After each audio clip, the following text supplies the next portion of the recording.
rituales o cosas perturbadoras de este tema. El caso más macabro, repugnante de todos es el Tilbury. Cualquier mujer que quería tener un Tilbury tenía que viajar el día del Pentecostés por la noche a un cementerio, profanar una tumba, buscar un cadáver que estuviera muerto recientemente, putrefacto, y quitarle una costilla. Luego con esa costilla iba mejor a una granja y tenía que robar lana de alguna oveja, ahí está lleno de ovejas. Luego eso lo envolvía, creaba como una especie de gusano. El Tilbury de hecho tiene una forma de gusano, con la costilla. Y dice que luego la mujer le tenía que ir amamantando y llevarlo todo el día en los pechos durante 3 semanas. Y luego, a la tercera semana, tenía que ir la mujer a misa y escupir 3 veces en el vino de misa. Y una vez eso, ya tenía el Tilbury activado. Y entonces dicen que la mujer podía abrir la puerta y el Tilbury iba dando volteretas, saltando como un palo, imaginaos, hasta la granja, digamos, de una persona que iba a robar la leche. Claro, le había estado enseñando a amamantar. Cogía a la vaca, dice que le chupaba la leche, se llenaba de leche, luego volvía, lo mismo, y llegaba a la casa, llamaba a la ventana y le decía el Tilbury a la mujer: mamá, barriga llena.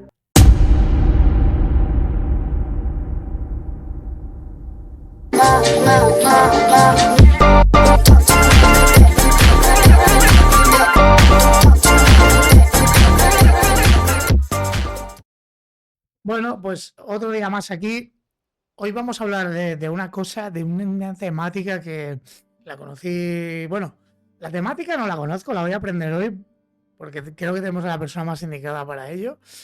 Pero la conocí gracias a Pablo Ruiz, que ya ha estado aquí en el podcast contándonos cosas bastante interesantes. Pero hoy nos acompaña Diego García. ¿Qué tal? ¿Cómo estás? Encantado. Un placer tenerte aquí. Nos conocimos hace unas semanas escasa. Sí. Y bueno, hacía ya un tiempo que nos seguíamos en redes y tal, el mundo nórdico, que es algo que a mí me gusta mucho. Pero hoy creo que vamos a tocar un tema un poco más oscuro, ¿no? Es Tú has escrito, cabroso. tú has escrito un libro que se llama Nephilim, ¿ok? Y que trata de... Bueno, el libro este sí que trata de estos temas. Sí, bueno, parcialmente. Es una novela de fantasía, lo que pasa que se centra en un grupo que caza monstruos. Entonces, Ok. y necrófagos, cosas de estas de muerte. Mola, De lo que mola. hablaremos, o sea que. Pues que sepáis, enlace en la descripción, quien lo quiera comprar, ahí lo tendrá. Seguro que es súper interesante. Yo aún no lo he leído, pero tendré que leerlo, ya que estás aquí. Diego, ahora antes de arrancar con la temática, autointrodúcete un poco. Que la audiencia sepa quién eres, danos tus redes sociales y cómo llegó todo esto a tu vida. De acuerdo. Mira, yo soy pagano, digamos, seguidor de Áusatrú, que es la religión nórdica, la escandinava medieval. Y empecé, mira, tengo 51 años y mira, empecé con 20 años. O sea que llevo 30 años metido en esto. He estado en países escandinavos, digamos que me he relacionado con los grupos que siguen esta religión. Y un tema, claro, dentro de este ámbito, porque dentro del paganismo nórdico hay muchos intereses, la gente está metida en muchas cosas, pero a mí siempre lo que más me interesó es el tema de la brujería nórdica, especialmente lo que es el Seidur, que sería la brujería más medieval, la época vikinga, que diríamos así más, y luego posteriormente conocí así por azar a el que sería mi maestro hace unos años, que es el Trolldom, que es la brujería tradicional escandinava. Y la verdad que en principio me dedico a nivel no solamente espiritual, sino que tengo mi red social que me dedico a difundir sobre tema de runas, que es una cosa que interesa mucho a la gente. También me dedico a difundir temas de brujería tradicional nórdica y Seidur. Y en principio todo lo que sería este ámbito. Tengo más cosas como escritor o cosas que le pueden interesar a la gente, pero creo que más en este aspecto sería esto, básicamente. Y sí que es cierto, dentro del paganismo nórdico hay un tema, que es el tema que vamos a venir a hablar ahora, el tema escabroso, que es el tema de la necromancia. Ahí vamos, ahí vamos. La necromancia. Vale, sé que todo el mundo, o la mayoría de los que estáis escuchando, vais a decir, pero no es nigromancia. Pues no, es necromancia, porque yo te he hecho la misma pregunta. Exacto. ¿Y qué diferencia hay entre la nigromancia, que es lo tipo que hemos escuchado en los juegos de los RPGs, en Warhammer, en todo esto? Entonces, yo solo conocía a los nigromantes y la nigromancia, que es la necromancia, tío. Básicamente es la forma más antigua, es una de las religiones más antiguas, que es el culto a los ancestros. O sea, si veis, por ejemplo, el tema de los dólmenes, todas esas cosas de los celtas, la gente que tiene la imagen, todo ese mundo imaginario, o de los túmulos, ¿sabéis? Por ejemplo, el Señor de los Anillos, lo de los tumularios, pues eso es necromancia. Todo lo que tiene que ver con los difuntos y el culto a los ancestros. Claro, eso en la parte más antigua era culto a esa, digamos, y magia relacionada con el mundo de los difuntos. ¿Qué pasa? Cuando ya el cristianismo, todo eso se ha visto como diabólico, ¿no? Y entonces la iglesia lo empieza a catalogar de nigromancia, negro. Por eso a veces hay una confusión entre nigromancia y necromancia, porque claro, necromancia puede ser muchas más cosas, y es desde el punto de vista cristiano. Entonces no es desde el punto de vista, podríamos decir, pagano. Y, a ver, los cristianos hacen culto a las reliquias. Eso es necromancia. Entonces, también hacen cultos, van al cementerio, el tío de los difuntos, los muertos, y eso es... Sí, bueno, entiendo que hay raíces. Las culturas a veces se diluyen entre sí y cada una se adapta a lo que le da la gana, a lo que le interesa a unos y a otros. Entonces, bueno, de necromancia a nigromancia entiendo que ya es un término cristiano Exacto. ya metido porque se mezclaron ciertas culturas y de ahí se modificó el nombre. No, Sí, no tiene bueno, más. a ver, el término vendría, por eso necro significa muerto y es la Muerto, mancia. correcto. Mancia en griego es todo lo que tiene que ver con las adivinaciones, hablar. Entonces, la necromancia básicamente sería hablar o tratar con los muertos, no con los ancestros, básicamente. Y en la necromancia hay, bueno, sé que así fuera de cámara hemos hablado de rituales y cosas así que se van haciendo, ¿no? O básicamente tiene una parte bastante oscura, ¿no? Bueno, claro, desde el punto de vista, obviamente el mundo de los difuntos es un mundo que está asociado al mundo del oscuro, porque tradicionalmente se le ha asociado o bajo la tierra, claro, la gente se entierra, ¿no? Y es el mundo subterráneo, y se entiende como un mundo oscuro. O también, aunque es menos conocido, el mar, el más allá del mar. Por ejemplo, si pensáis en Arturo, cuando muere Arturo, lo cogen y lo llevan en barco a la isla de Avalon. Y los griegos, o Caronte, ¿no? Que tiene el barco y lleva al más allá, ¿no? Luego, si alguien conoce esto de la mitología nórdica, hay Balder, cuando muere Balder, lo ponen en un barco y lo encienden en llamas. Esa imagen del vikingo, del funeral vikingo. Pues otra manera de entender el mundo de los difuntos, de los ancestros y tal. En el caso de, digamos, de la necromancia sí que tiene un aspecto oscuro, pero porque tiene que ver con el mundo subterráneo, con el mundo de lo que está debajo de la tierra, y ahí no llega la luz. Wow, claro. Bueno, es que si te fijas, por ejemplo, en Tolkien, muchos hemos recibido este tipo de... Y voy a decir por desgracia, porque molaría que fuera más por la lectura, pero muchos hemos recibido todo este tipo de mundos o por las películas de Tolkien o por los videojuegos, el del Scrolls, en todo esto. Claro, el mundo bajo tierra. Ahí, por ejemplo, se representa muy bien, incluso en Warhammer, los enanos están bajo tierra, ¿No? los elfos oscuros, según el del Scrolls, están ahí, los Falmers, ¿no? Estos que son como el Gollum, ¿no? Que son como tíos ahí deformados, pálidos, que no llegan a ser zombies y luego están pues los muertos. Exacto, exacto. De hecho, a ver, por ejemplo, Tolkien era bastante fanático de lo que era la mitología nórdica, o sea, Claro. finlandesa y céltica. Y muchas de las cosas que aparecen en El Señor de los Anillos o en El Hobbit son tomadas del folclore. Por ejemplo, yo algún día, si quieres, lo podemos hablar, necesitaría preparármelo. Toda la lista que habla de la genealogía de los enanos que aparece en la Edda, y son todos los del Hobbit. Todos los personajes ¡Ostras! es increíble, es increíble. Entonces, claro, luego, claro, también en la mitología nórdica habla de elfos oscuros.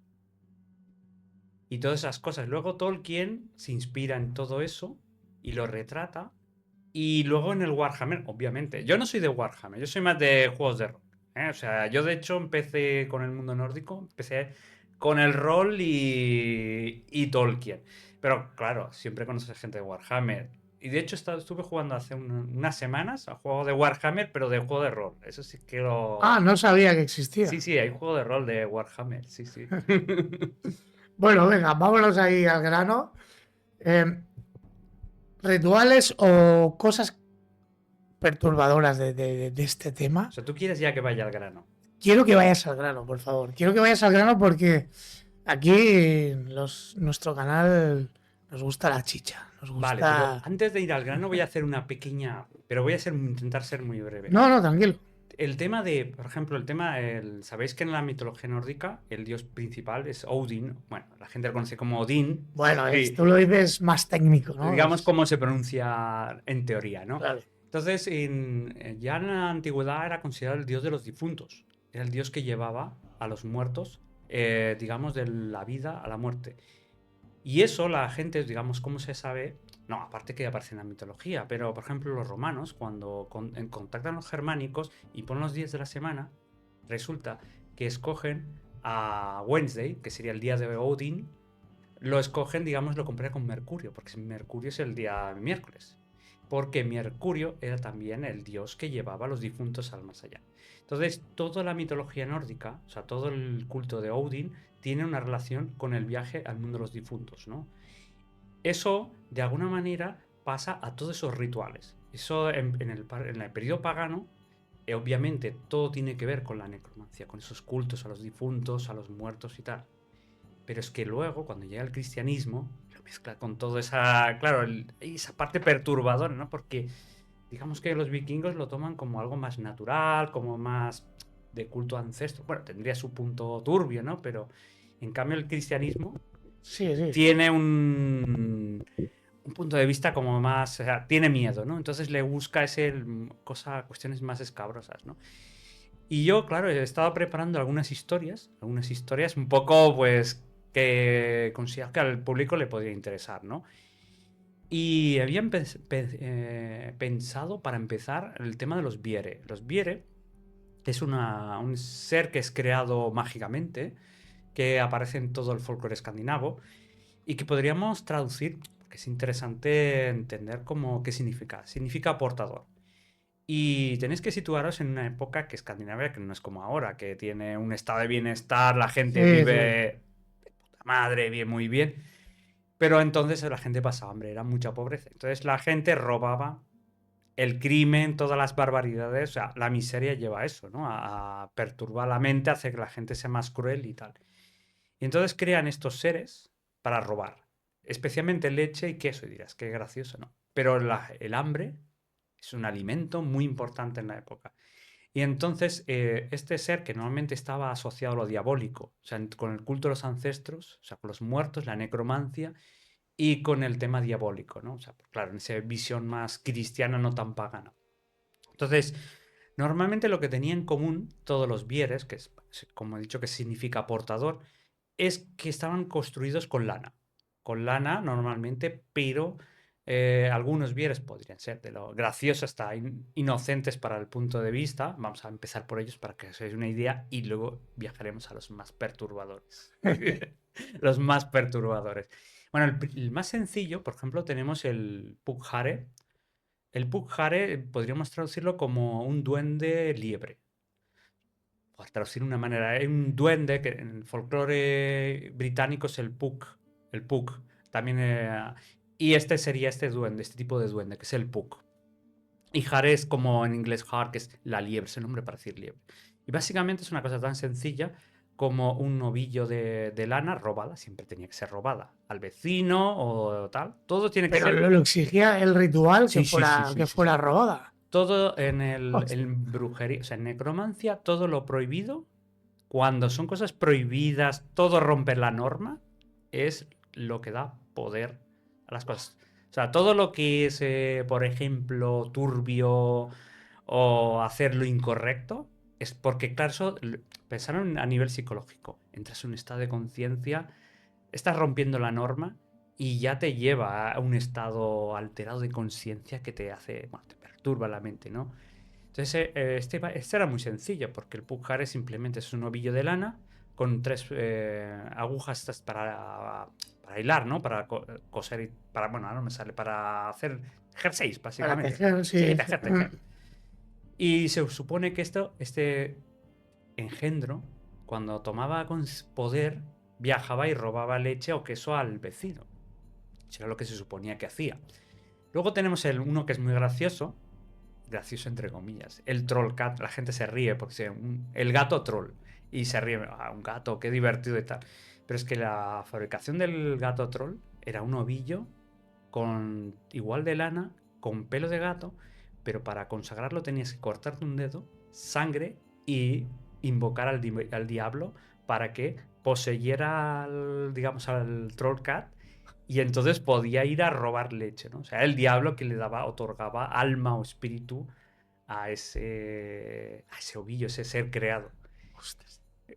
Y es curioso, ¿no? Pero ahora ya veremos. Claro, estos son los casos más. Que bueno, hasta cierto punto tiene su punto perturbador. Pero, claro, la cosa va tan lejos que, por ejemplo, encontramos casos de vieres hechos que la base es dedos de un dedo de un muerto reciente podrido, putrefacto. ¿Qué? Sí, ir a una tumba. O sea, normalmente iban allí, profanar una tumba, cortarle al difunto los dedos o la piel y eso y luego rellenarlo con lana para convocar, digamos, el espíritu, podría ser, para su visión del muerto y los diablos, para que, digamos, tuviera el poder de eso del espíritu. Eso ya sería necromancia. Uf, qué asco. Sí, no, ya O verás sea, que es muy es repugnante. terrible, es terrible. Ya verás repugnancia mucha en todo el tema de la necromancia. Sobre todo está más turbia, ¿no? Porque ya digo que hay una necromancia, podríamos decir, más sana, más familiar. No, esto vamos a hablar de los casos ya. De momento no vamos bien. porque- Pero bueno, continúa. Entonces, esos dedos que se mezclaban ahí con el ovillo de lana, ¿eh? Claro, pues supuestamente, claro, en el pensamiento animista, el espíritu del muerto estaría ligado a su cuerpo. Eso en todas las religiones animistas tienen esa idea. Por lo tanto, tú estás aprovechando del espíritu, de ese muerto para que anime ese ser. Es un poco, no sé si conocéis a la gente que conozca el tema de Palo Mayombe, ¿no? De los cultos, digamos, que hay en Cuba, que cogen un Sí, hueso de un negro, ¿sí? Y lo hacen como una especie ¿cómo se llama esto? Bueno, como una especie de jarrón, ¿no? Que le ponen allí dentro y hablan y hacen tratos, magia con eso. Pues algo parecido. Entonces cogen el espíritu y eso es lo que anima al ser mágico y tal. Pero esto hasta cierto punto es perturbador. Pero ya vamos al caso, vamos subiendo de nivel. o sea que hay más, hay más. El más macabro. Por eso lo he elegido al principio. Probablemente es el caso más macabro, repugnante de todos es el Tilbury. El Tilbury es el islandés. Básicamente viene a ser lo mismo. Beri, que sería la palabra portador en islandés, sería la palabra más antigua, viene a significar lo mismo. Es como decir un viere. Pero este solo lo podía hacer una mujer. Ya verás por qué. Entonces, cualquier mujer que quería tener un Tilbury tenía que viajar el día del Pentecostés por la noche a un cementerio, profanar una tumba, buscar un cadáver que estuviera muerto recientemente, putrefacto, y quitarle una costilla. O sea, imagínate lo repugnante que debe ser sacar una costilla de un muerto. Pues ahí no se queda todo. Luego con esa costilla iba mejor a una granja y tenía que robar lana de algún granjero, de alguna oveja. Ahí está lleno de ovejas. Es un país que vive bastante del Sí, tema de la lana. correcto, sí. Luego eso lo envolvía, creaba como una especie de gusano. El Tilbury, de hecho, tiene una forma de gusano, con la costilla. Sí, eso tiene que ser asqueroso. Imagínate lo que debe oler a eso. Mm. Putrefacto ese alimento, ¿no? Y dice que luego la mujer le tenía que ir amamantando en las cuclillas, o sea, en el regazo, y llevarlo todo el día en los pechos durante 3 semanas. 3 semanas con un hueso putrefacto, cubierto de lana, y llevarlo aquí. Yo no quiero ni imaginarme las infecciones que puede provocar, o sea, los problemas de salud que puede generar eso. Sabes que hay unas Y bacterias. la finalidad que era también poder darle vida para. Ah, vale. Espera, que todavía no se acaba ahí. Bueno, Sí, bueno. Bueno. no se acaba allí. Una vez pasaban las 3. Claro, la criatura la tenía que amamantar. Como si fuera un bebé. Y luego, a la tercera semana, tenía que ir la mujer a misa y escupir 3 veces en el vino de misa.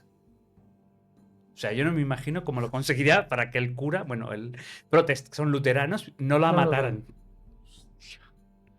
Y una vez eso, ya tenía el tilbury activado.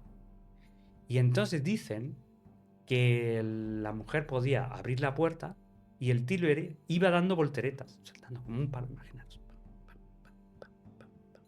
Hasta la granja, digamos, de una persona que iba a robar la leche y tal. Claro, le había estado enseñando a amamantar. Cogía a la vaca, las bruces del... Bueno, no me acuerdo, las urbes de la vaca. Dice que le chupaba la leche, se llenaba de leche. Luego volvía, lo mismo. Y llegaba a la casa, llamaba a la ventana y le decía el tilbury a la mujer: mamá, barriga llena. What? Pero qué Qué ¿pero qué es turbio, esto, qué tío? turbio. Es la cosa más rara que he escuchado en mi vida, creo. Imagínate, o sea, perturbador. O sea, O sea, lo del gato sin ojos se la Sí. traía, pero esto es brutal. Perturbador. O sea, claro, imagínate tú que esa cosa. Te recomiendo que pongas en el podcast una imagen del Tilbury. Hay imágenes en internet. Vale, la Son pondremos. repugnantes, o sea, da asco. O sea, son réplicas del Tilbury, evidentemente sin hueso. Pero probablemente espero que no sea con hueso, porque si no. Y el tema que, claro, eso es bastante perturbador. Pero es que en Islandia se quedan cortos. O sea, para cosas perturbadoras. Hay otra cosa que le llaman el Naubrok, que podríamos traducir como necropantalón. O sea, lo han traducido en inglés, por ejemplo, necropant. Y era una cosa que exponen allí en el museo. Hay un museo de todo esto, allí en Ísafjörður, en el norte de Islandia, que hablan de todas estas cosas muy perturbadoras, ¿no? Y era un pantalón de piel de muerto. Un pantalón de piel de muerto. ¿Cómo se conseguía y para qué? Este ya era más para ganar dinero, para ganar mucho dinero. Entonces dicen que si una persona se estaba muriendo y una persona quería un necropantalón de estos, tenía que pactar con esta persona, pedirle que le cediera su piel. Imagínate, ¿tú lo harías? ¿Tú cederías tu piel? Hombre, una vez muerto me da igual, tío. Sí, pero piénsate en época cristiana. Que tu cuerpo, profanar tu cuerpo, no vas al cielo, hay cosas así. O sea que. No, y más en esa época, como se quería mucho más en esas cosas, era complicado. Que Claro, alguien aceptara, ¿no? sí, Era no, yo me complicado. lo imagino, no lo sé, pero yo me lo imagino que eso realmente a la gente sería. O sea, ya lo vemos perturbador ahora, imagínate en esa época. Entonces, una vez muerto, claro, yo me imagino que tendrían que profanar la tumba. No sé cómo lo harían porque no creo que el cura lo permitiera. Pues le tenían que cortar toda la piel desde la cintura hasta los pies sin que se rompiera la piel ni se agujereara. Luego, o sea, hacer un pantalón, literalmente, como una especie de pijama, básicamente. De piel humana, Sí, ¿eh? ya veo. Un pijama. Y entonces, luego, se tenía que, digamos, la persona, el propietario de ese pantalón, tenía que robarle a una viuda pobre una moneda. Metía la moneda en el escroto. Sí, en el escroto. Es muy repugnante. Y se ponía el pantalón y se supone que daba monedas, que se reproducían las monedas. Cada vez. Pues, y ahora no hay uno que reproduzca billetes de 500. Probarlo. ¿Te atreves? ¿Te atreves a probarlo? Ostras. Vaya tela, no sé, yo te digo, llegar a esas conclusiones en esa época, El es hambre. es que sí. Lo que hace el hambre, ¿eh? O sea, Y el hambre y también rituales. Yo entiendo que esto estaba formulado por chamanes o gente que eruditos, ¿no? Bueno, es que, claro, la historia es compleja porque, digamos que para entenderlo hay que ver como el proceso de la caída del catolicismo a la llegada del protestantismo. Hay un colapso por el tema de la medicina o de cuestiones, porque digamos que la iglesia luterana prohíbe muchas cosas que suministraba la iglesia. Por ejemplo, los monasterios en Escandinavia eran como unos hospitales de hoy en día. Tú imagínate, ahora con toda la discusión esta que si privatizan la seguridad y todos los problemas, pues tú imagínate que cierran todos los hospitales del día para mañana. La que se lía pues eso pasó en Escandinavia. Entonces empezaron toda la gente a recuperar todas esas prácticas de brujería, que básicamente eran cuestiones medicinales, pero incluían cosas de supervivencia. Claro, yo entiendo que estos se lanzaron ya a la fe, ya a decir, oye, no tenemos hospitales, yo quiero que mi hijo, que mi mujer, quien sea, se salve. Y claro, el hambre, la pobreza. Entonces, todo esto aparecen, empiezan a recopilarse toda una serie de brujería, se recupera esa brujería por supervivencia, básicamente, que viene de la Edad Media. Era una cosa que a lo mejor no tenía una importancia tan crucial en la Edad Media, pero en la Edad Moderna, justamente es en la Edad Moderna, es en la época de cuando se descubrió América. No estamos hablando de la época de los vikingos. Ya, es que no hace tanto en realidad entonces, ¿no? Ostras. Y ha durado esto, las prácticas, hasta el siglo XX. Por ejemplo, hay un libro de los que he traído yo, que es el Run, que es uno de estos. Este libro está escrito en el siglo XX, principio. Es un libro de sigilos. Entiendo que son reediciones, ¿no? Bueno, esto es un facsímil. Es un facsímil, es Vale, una vale, reproducción. reproduce como era el original, ¿no? Sí. Ostras, qué Entonces guapo. aquí ves todos los símbolos mágicos y estos se escribían en objetos, no a veces en trozos de madera, huesos, con fines mágicos. Esto es típico de Islandia. Y aquí hay un ritual. Sí, este es muy bueno. Este lo tenemos que hablar. Ahora, claro, ese es el tema que quería sacar. Hay un ritual aquí que quiero que me cuentes, porque me parece brutal. Ese es tan macabro. Islandés. O sea, digo, los rituales más macabros islandés. Este es un ritual para hablar con los muertos. Una ouija vikinga, digamos, ¿no? Ya O sería. del estilo, ¿no? Bueno, ya sería más moderna, pero sí, islandesa, ¿no? Podríamos llamarlo como una especie de versión pre-ouija, por así decirlo. Pero ya hablas directamente con el muerto. Entonces, hay muchas técnicas de esas. Si nos da tiempo, voy a dar un montón de ejemplos más sencillos, ¿no? Sí, sí. Este es muy, muy, muy peculiar, muy interesante. Pues dicen que, por ejemplo, para hablar con un muerto, según el Grimoire el Run, tenías que inscribir un símbolo en un trozo de madera de roble con sangre del pulgar de la mano izquierda y el dedo gordo del pie izquierdo. Y entonces dibujabas, aquí luego te lo pasaré para que que la gente pueda verlo. Y luego ese objeto, con ese símbolo, se ponía en la tumba. La persona tenía que girar 3 veces alrededor de la tumba. Esto es un ritual que los nórdicos llaman orgón, que se utiliza mucho para invocar muertos, espíritus, demonios, elfos, duendes, lo que quieras. Y entonces girabas, pueden ser 3 o 9 veces. Eran 3, según esto, 3 veces. Y entonces, una vez hecho eso, el muerto se manifestaba. Entonces podías hablar directamente con él. Y de esos hay un montón. ¿Pero qué era? ¿Como un dibujo o qué era? Sí, no, aquí mira. Sí, sí, lo pondré en pantalla. Sí, pero así, a ver si lo encuentro aquí, lo ve la gente y a ver si se ve y que no se ponga en pantalla. Pero básicamente es eso, es unos dibujos. De hecho, es todo en Islandia, lo que tiene es este de aquí. A ver, que se vea. Sí, acércalo. ¿Sí? ¿Cuál? Ese. Vale. Vale. Este símbolo, estos símbolos, de hecho, tienen un montón. Es un libro, en Islandia es típico, tradicional. Se parece un poco al Beck Visir y todos estos, ¿no? Sí, no, el Beck Visir es de estos libros. O sea, todos estos símbolos que la gente asocia a los vikingos no son vikingos. Son de la época moderna, son de los, digamos, los grimorios estos. Esto es típico de la magia islandesa, digamos, moderna. Que sí, que tienen reminiscencias vikingas, alguna cosa, pero son más de modernas y tal. Pues resulta que, claro, los casos más turbios muchas veces son el caso de los islandeses y tal. O sea, podría explicar historias como esta. Pero, por ejemplo, para tratar con los muertos, por ejemplo, no solo los islandeses, ¿no? Todos los escandinavos, pues tenían rituales para tratar con los muertos y tal.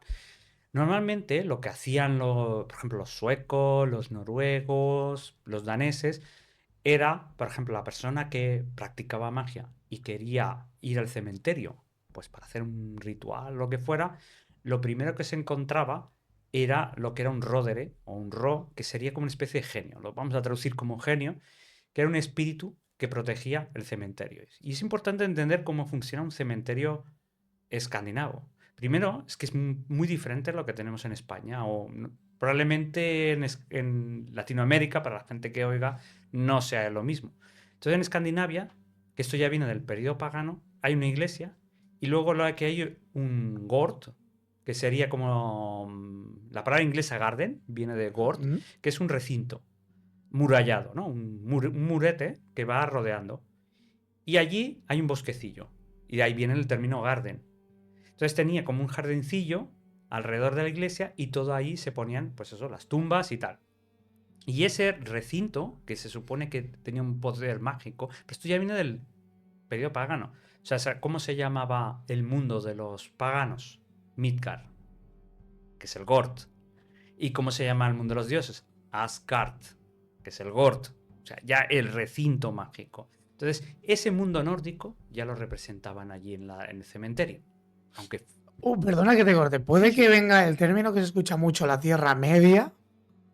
Puede ser que la etimología sea de Midgard, de medio, la Tierra de en medio. Sí. Claro, es que tiene sentido, ¿no? Entonces resulta que, claro, el Gord, esto, lo que sería, siempre estaba protegido por un espíritu, según el... O sea, de hecho, tiene el nombre que adopta es Kirkjugor-ro, que podríamos traducirlo como el genio del recinto de este Gord de la iglesia. Entonces, lo primero que se encontraba el practicante tenía que dialogar y pactar con él. Supuestamente ese espíritu protegía para evitar que profanaras el sitio. Si querías profanarlo, tenías que engañarlo o ser muy hábil.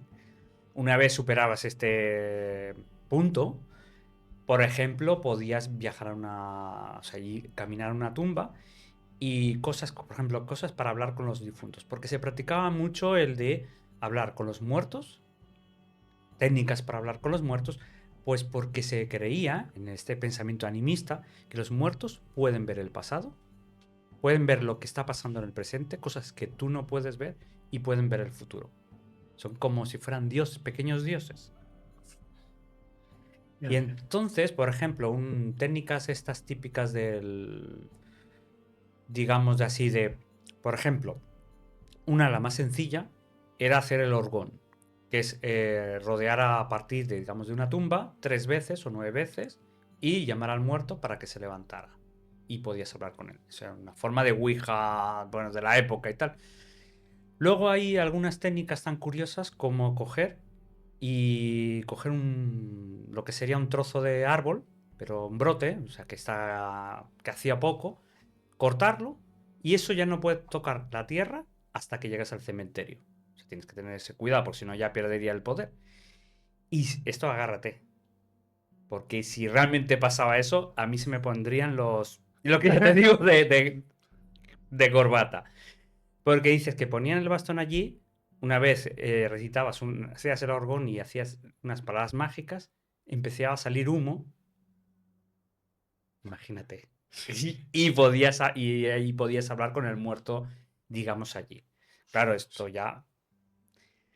Buah, tío. O sea, salía humo de ahí y... Buah. Y claro, y hablabas con el muerto, se manifestaba y tal. Luego resulta que entre las técnicas estas que habían, luego hay una cosa muy típica, que esto lo ves también en prácticas estas de, digamos, de vudú, Esto es, de hecho, hay muchas cosas de prácticas estas de lo que son las magias así de Cuba. Y yo esto lo he hablado con gente que La practica, Yoruba y sí, todo Yoruba, esto, todas sí, estas sí, sí, cuestiones, sí. sí. Y probablemente viene esto de los holandeses, ¿sabes? Porque muchos holandeses viajan a estos países y hay una mezcla de magia germánica, europea Y y africana. africana, ¿no? Entonces, claro, como estás viendo, la magia africana se parece mucho a la germánica. O sea, se entienden muy bien. Sí, sí, sí, sí. O sea, es muy... Cosas bastante turbias, desvivimientos, debe haber alguno, ¿no? Sacrificios. Sí, sí, no, bueno, no tanto quizás como ellos. O sea, Ostras, me ha venido a la mente una cosa. Esto seguro que tú lo sabes. ¿Puedes contar el ritual este? No sé si es cierto. El ritual este que te abrían la espalda. sí, tú estás hablando del águila Eso, sangrienta. eso, eso, eso. Mira, vamos a ver, los historiadores dicen que es imposible. O sea, nadie aguantaría eso. O sea, vamos a empezar por ahí. O sea, simplemente que probablemente sea fantasía. Pero realmente, si hiciera, sería muy turbio, ¿eh? por eso, ¿puedes dar una descripción No, gráfica? no, es terrible. O sea, realmente es imposible que una persona sobreviviera a eso. Pero vamos a poner lo que decían las fuentes. Que es... Si lo que he contado ahora era terrible, esto ya supera todos los niveles. Por ejemplo, era un castigo, digamos, por traición o por algo hecho que no estuviera bien. Entonces, digamos, el verdugo, para llamarlo de una manera, lo que hacía era con un hacha estas pequeñas, estas de mano, que una destral se llama en castellano también. La destral sería esa hacha pequeñita. Pues cortar todas las costillas de la espalda, una por una, hasta abrir todo el costillar y quedar expuesto. Entonces cogían los pulmones y los ponían fuera del costillar. Y por eso lo de las águilas. Porque las alas, los costillar al abrirse, se formaban unas alas. Buah, chaval. ¿Quién Claro, puede sobrevivir a eso? nadie, sí, nada más que te salgan los pulmones te ahogas. No, no, directamente con Te que te mueres. partan 4 costillas del colapso del sufrimiento, entras en un estado de delirio Yo y supongo que empezarían el ritual y el tío acabaría ya más tieso que... moriría antes. Lo que pasa que, a ver, pensarlo que es como un arma política. Muchas veces estas historias tienen un fin de aterrorizar a la lealtad, ¿no? Tú buscas la lealtad de tu gente. La sociedad nórdica tampoco era una sociedad muy autoritaria, porque a veces tenemos la imagen de esta... una explicación por qué el cristianismo acaba venciendo en Escandinavia es porque los reyes vikingos quieren tener el poder de los reyes cristianos, que tenían una lealtad absoluta. O sea, la lealtad se ganaba a partir, digamos, digamos que pagaban dinero a sus vasallos, por así decirlo, y así se ganaba la lealtad. Pero si el vasallo no quería mantener el trato o se negaba, podía hacerlo y no había ningún problema. Y eso no le gustaba tanto a los reyes. Pero claro, las traiciones sí se pagaban caro. O sea, una cosa es el tema de tú puedes tener libertad digamos, de alianzas, pues decir, mira, no me interesa ir a esta guerra que tú quieres hacer y quiero quedarme en casa, no hay ningún problema, no acepto tu dinero, me parece bien, pero lo que era lealtad, o sea, si tú ya firmas algo, era sagrado.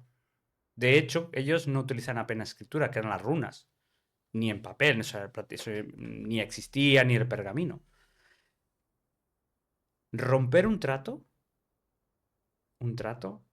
era lo peor. O sea, una de las peores cosas. Claro, probablemente se utilizará como arma política, pues para aterrorizar a aquellos que intentaran que no se le ocurriera romper un trato. Claro, claro.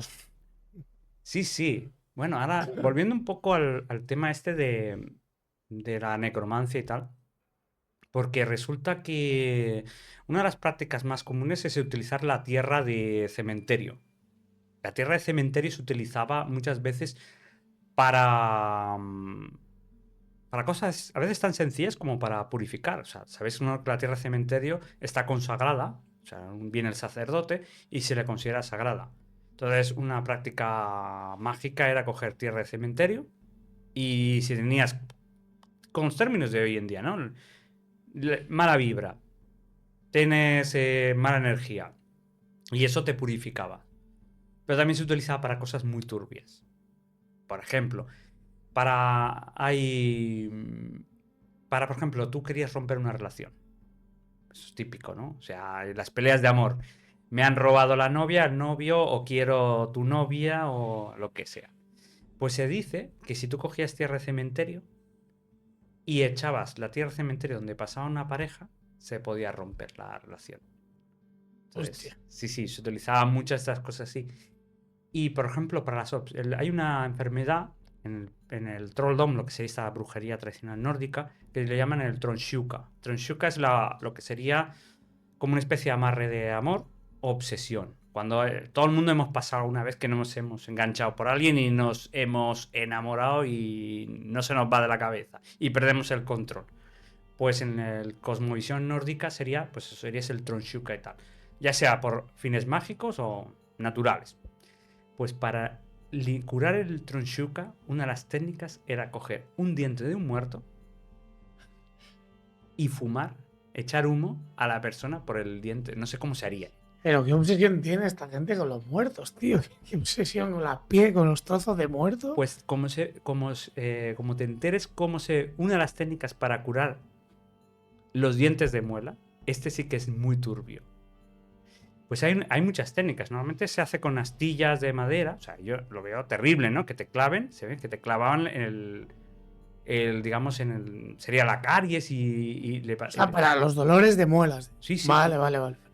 Pero es que hay una que usaban un clavo de un ataúd donde hubiera un cadáver putrefacto. Yo no imagino las infecciones que podía generar eso.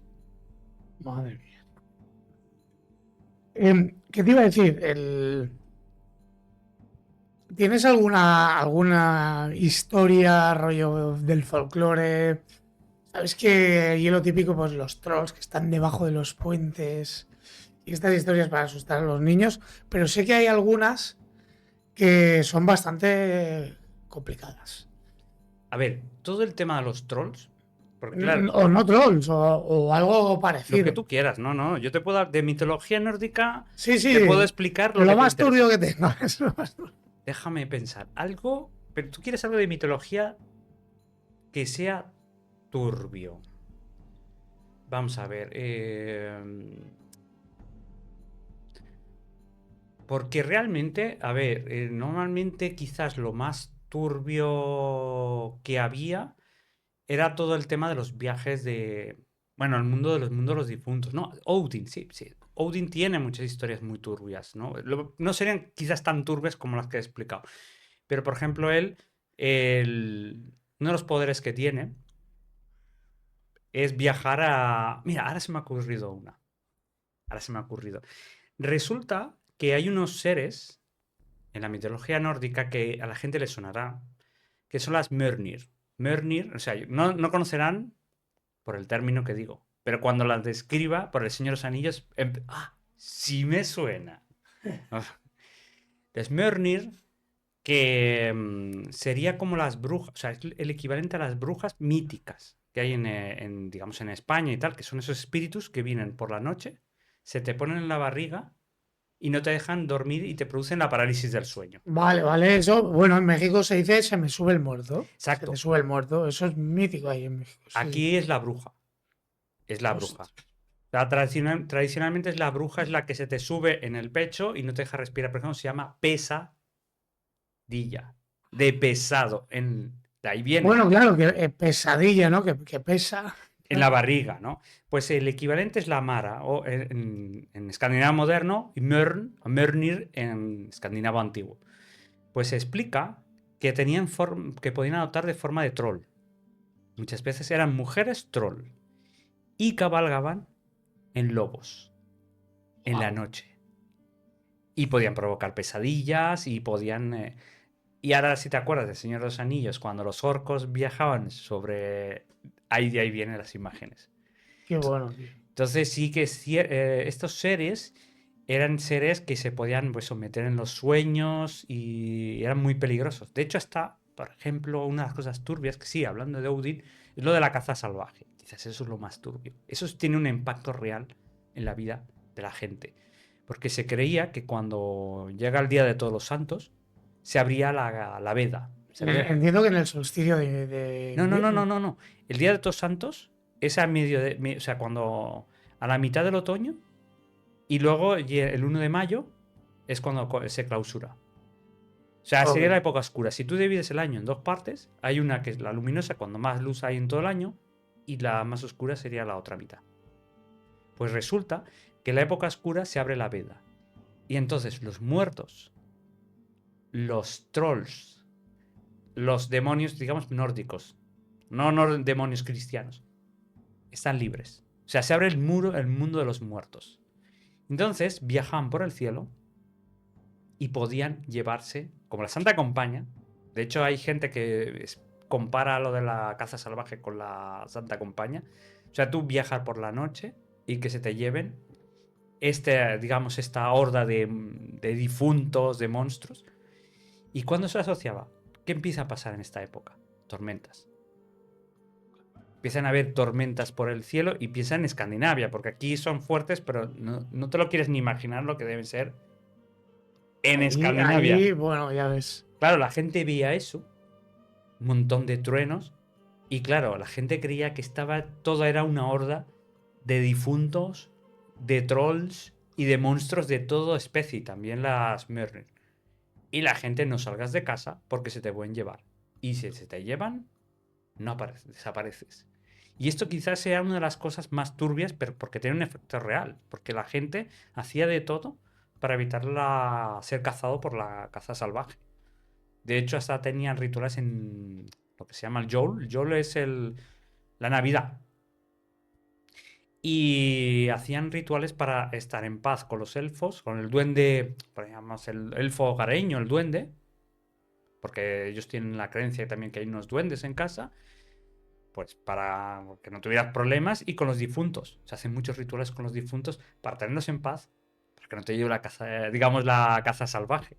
Y sí, esto era muy... Ostras, y puede ser que del Yule, el Yule, que es la Navidad para ellos, también se haya mezclado con San Nicolás, que es Santa Claus, y los elfos de Exacto. San Nicolás, que Exacto.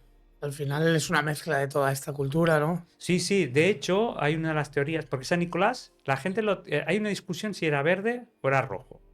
O sea, Coca-Cola a tope, ¿no? No, pero hay gente, yo he oído teorías que gente que ha defendido que fuera rojo, que no era la Coca-Cola. Ah, que no viene por el spot de hace muchos años de Hay quien lo Coca-Cola. dice y hay quien, o sea, es un debate, digamos que todavía no está resuelto, es una pelea y tal. Pero una de las teorías más aceptadas es de la caza salvaje, y es Odin. Y que viajaba, entonces se habla que Odin viaja con los renos, y esos serían los enanos. Los elfos serían, esos que le acompañan son los enanos que forjan objetos mágicos como aparecen en la mitología nórdica. Entonces sí, pero fíjate una cosa curiosa, porque esto a veces hay etnógrafos que lo hablan, que normalmente esto aparece en el norte de los países escandinavos, muy vinculado a la zona de los lapones. Los lapones para los vikingos ya lo eran los brujos, por autonomasia. O sea, tenían mucha influencia de la brujería lapona y tal. Y una de las cosas que hacen ellos es poner amanita muscaria, ¿sabes? La seta está roja Sí, con... la seta mítica, la manita muscaria, sí, con topos blancos, roja, ¿no? Exacto. Sí, Que sí, de sí. hecho, una de las teorías que ahora se está empezando a descartar, que los berserks utilizaban esta seta para entrar en trance, ¿no? Pues esta gente se lo da a los renos de comer. Ostras. Y luego, claro, orina el reno y le quitas todo el tóxico. Y se bebían eso para entrar en trance. Entonces, claro, el que el reno volara, Es que no volaban ellos. volaba de la droga antes del colocón. O sea que imagínate. Entonces, claro, todo eso se acaba trasladando en el tema del folclore y tal. Pues sí, o sea, tiene mucho que ver, ¿no? Bueno, a ver, esto también está en discusión, pero que hay muchos puntos de que realmente parece que sí. Que de ahí nace toda esa conexión. Sí, es que además tiene pinta, ¿no? Porque tanto elfo, tal, luego la fábula hasta del Grinch, que también es como una especie de troll que está enfadado. Y todo esto, ¿no? Tiene pinta, tiene pinta. Em, ¿Tienes alguna historieta más de este estilo o quieres pasar al siguiente tema? No, a ver, en principio podemos hablar de lo que quieras. Yo si quieres cuento algún caso más o... Tírale, si quieres, sí. Ver, déjame pensar. Por ejemplo, una de las cosas que quería hablar era el tema de los cruces de camino.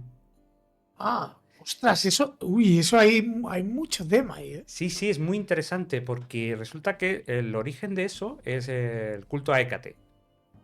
Digamos, básicamente a Hécate se le consideraba pues que uno de los puntos que tenía era los cruces de camino, ¿no? O sea, era la diosa de los difuntos, era de la brujería en Grecia. Y el culto a Hécate normalmente lo que hacía la gente era entregar tributos en un árbol que estuviera en un cruce de caminos. Y se creía que ese cruce de caminos era una puerta al infierno, al mundo subterráneo. No al infierno cristiano, sino al mundo de los difuntos. Claro, eso llega en la Edad Media a Escandinavia. Y se utiliza un montón de magia, o sea, de necromancia, con el tema de los cruces de caminos. Por ejemplo, se utilizaba para hacer vieres. El famoso viere, pues si tú querías hacer un viere, uno era ir a un cruce de caminos en el árbol y hacías un ritual para hacer tu viere allí. Pero, por ejemplo, hay un espíritu que no he hablado, que es el spiritus, que podría ser el alma de un animal, o sea, los huesos de un animal, puede ser un espíritu de un río, de la naturaleza, pues podías capturarlo en un cruce de caminos. Y también lo puedes utilizar para lo que sería un duende. Que digamos que cuando utilice el término duende me refiero siempre a ese elfo doméstico, ese que está en casa, ¿no? Que sería el nombre original, aunque en español a veces utilizamos duende para hablar en general de los elfos y tal. Pero en este caso concreto, el duende, ¿no? El de casa y tal. Pero, y hablando de casos macabros, tenemos un caso macabro de estos así turbios, ¿no? Con el cruce de caminos, que era el que me interesaba. Una práctica que había muy común para hablar con los difuntos era usar un sudario. ¿Sabéis? Esa tela que envueltes a un fiambre, un muerto, Sí. antes de enterrarlo. Pues muchos se hacían con uno de esos y lo tenían. Tú imagínate, algo que está de un muerto allí. Y entonces tú ibas a tu cruce de caminos, al lado del árbol, con tu sudario, de algún fiambre, de alguien que se había muerto, y querías soñar algo, te cubrías con el sudario ese y dormías y podías soñar lo que quisieras.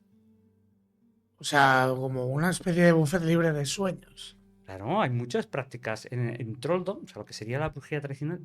De hecho, Odin practica el sueño. O sea, una de las cosas más importantes es el viaje, la oniromancia, el tema de los viajes con los sueños. Pero lo peculiar de esto es que también hay prácticas o sea, necrománticas, como en este caso.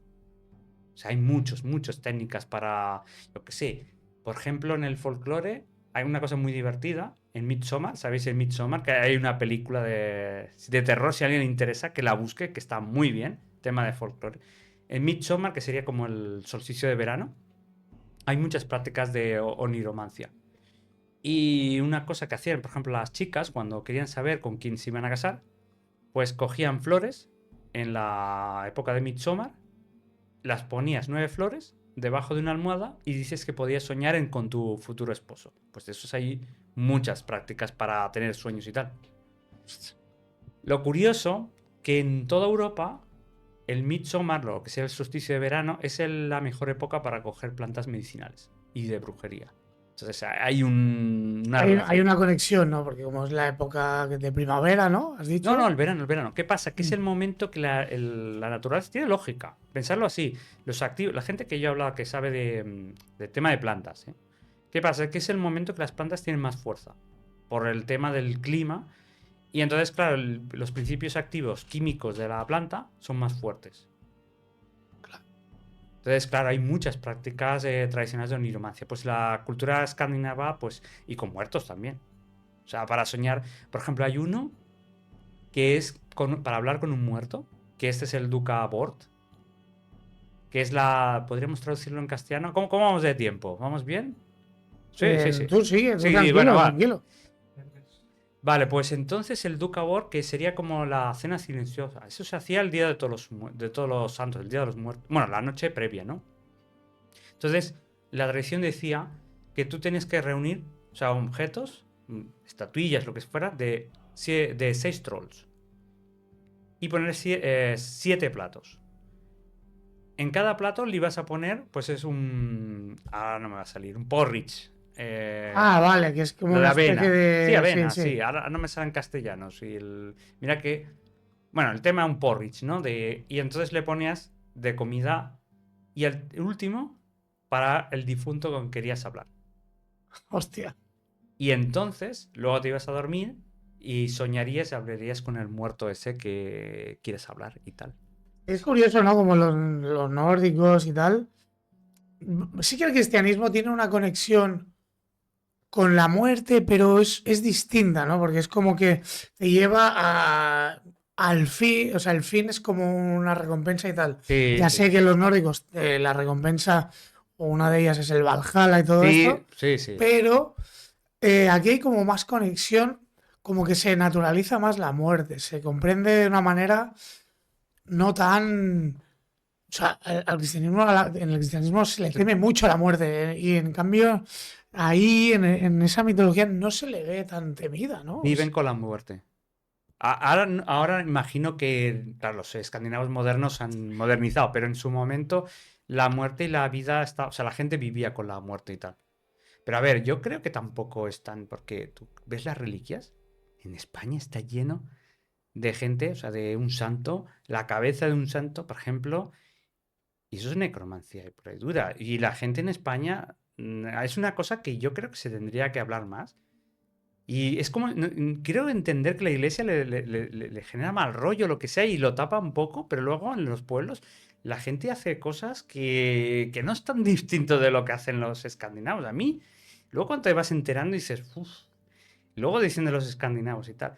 Pero claro, siempre estamos hablando de épocas o culturas, o sea, en momentos que la gente, la relación entre la vida y la muerte eran más naturales. Hoy en día lo que nos pasa es eso, que nos hemos desvinculado tanto de la muerte que le tenemos terror.